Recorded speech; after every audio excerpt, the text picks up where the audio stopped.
et flamands, dont le FC Brugge est l'emblème.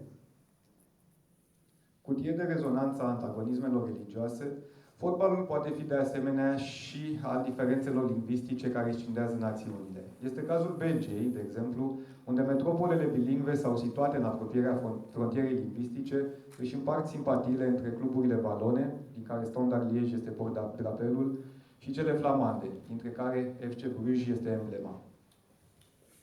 Alors les compétitions peuvent aussi répercuter des différends et des rancœurs légués par l'histoire.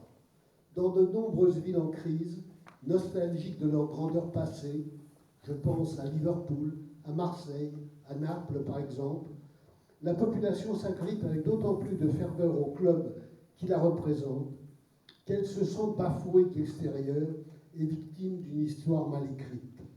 Les matchs de l'Olympique de Marseille contre le Paris Saint-Germain, qui furent toujours tendus, font l'objet d'une véritable mobilisation attisée par les médias.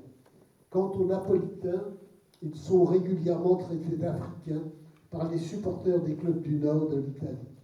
Reprenant à leur compte le stigmate pour mieux stigmatiser le stigmatiseur, ils leur rétorquent après leur victoire en championnat en 1990 « Milano, Torino, Verona, questa l'Italia, meglio essere africani ». Mais Milan, Turin, Vérone, c'est ça l'Italie, mieux vaut être africain. Competițiile pot, de asemenea, să reflecte diferendele și ranchiunele transmise istoric. În numeroase orașe aflate în perioade de criză, nostalgice după măreția opusă, cum este cazul celor de la Liverpool, Marsilia sau Napoli, populația se agață cu atât mai multă fervoare de clubul care o reprezintă, cu cât se simte mai nedreptățită și victima unei istorii prost scrise.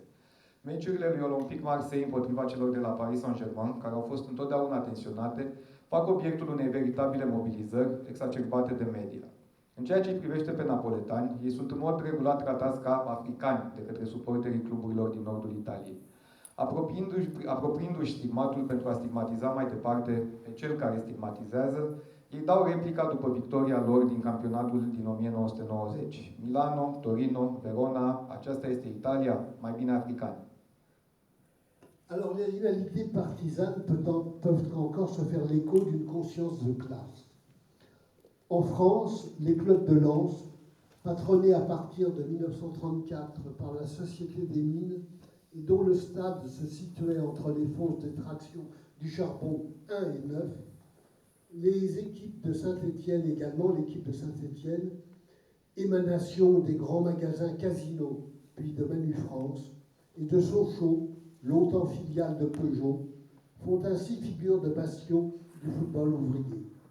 À Lens, l'équipe de Lille, la bourgeoise, est l'objet de tous les sarcasmes. À Saint-Étienne, c'est l'équipe de Lyon, ville perçue comme bourgeoise, froide et arrogante, qui est brocardée. Rivalitățile partizane pot să facă și ecoul conștiinței de clasă. În Franța, clubul din Lens, patronat începând din 1934 de Societatea Minelor, al cărui stadion se situa între carierele de extracție a cărbunelui numărul 1 și numărul 9, cea din Saint-Étienne, emanația marilor magazine Casino, iar apoi a Manu France, sau chiar cel din Sochaux, filială pentru mult timp a Peugeot, fac astfel figură de bastioane ale fotbalului muncitoresc.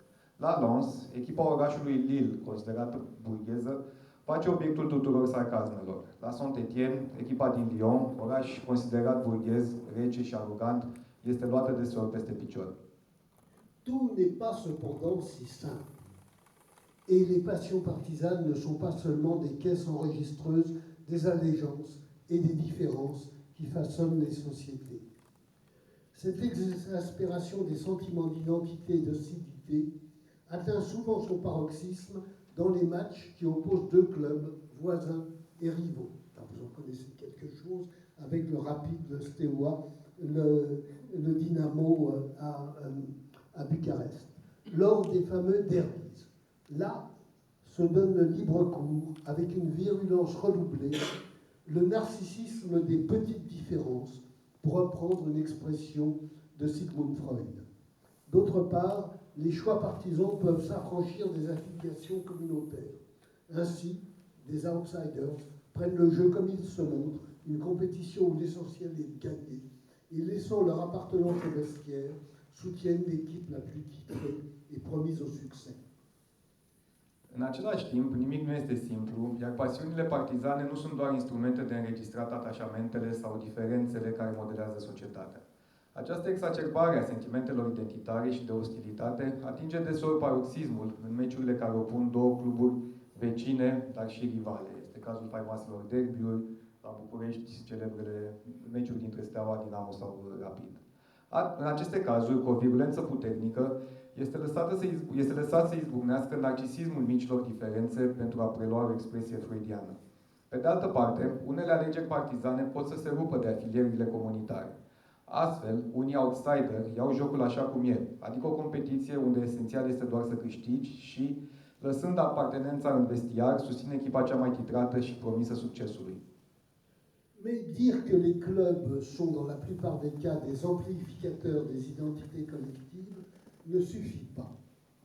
Dans les différentes situations que j'ai étudiées, l'identification à un club n'était pas seulement perçue et conçue par les supporters comme le simple signe arbitraire d'une commune appartenance, mais comme le symbole motivé d'un mode spécifique d'existence collective qu'incarne le style de jeu et la composition de l'équipe. Et ces analogies ne correspondaient pas toujours, loin s'en faut, à la réalité, mais plutôt à l'image stéréotypée, enracinée dans la durée, qu'une collectivité se donne d'elle-même et qu'elle souhaite donner aux autres, non pas tant donc à la manière dont les hommes jouent et vivent, mais à la manière dont ils se plaisent à raconter le jeu de leur équipe, le style de leur club,